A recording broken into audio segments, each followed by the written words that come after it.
Fadel Bajideh pacar Loli anak Nikita Mirzani bersama dua tersangka lain tertunduk lesu usai dicinduk polisi.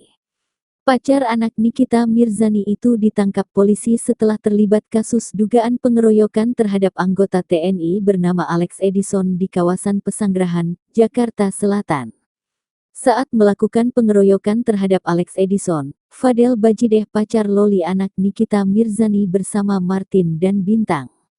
Sebelumnya Alex Edison telah menjelaskan bahwa dirinya adalah Babinsa Kecamatan Pesanggerahan.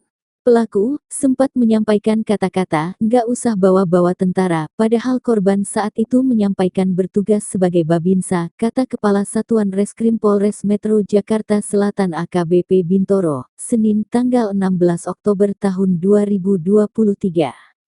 Bintoro menjelaskan, peristiwa pengeroyokan itu bermula ketika Babinsa korban pengeroyokan bernama Alex Edison tengah mengendarai sepeda motor di kawasan Pesanggerahan.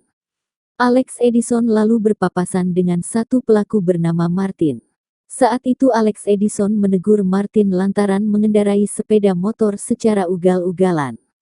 Tidak terima ditegur, lanjut Bintoro, Martin menghubungi Fadel Bajideh dan Bintang. Mereka melakukan intimidasi dan penganiayaan terhadap korban, ujar Bintoro. Polisi menjerat 3 pelaku dengan pasal 170 KUHP dengan ancaman hukuman maksimal 5 tahun penjara.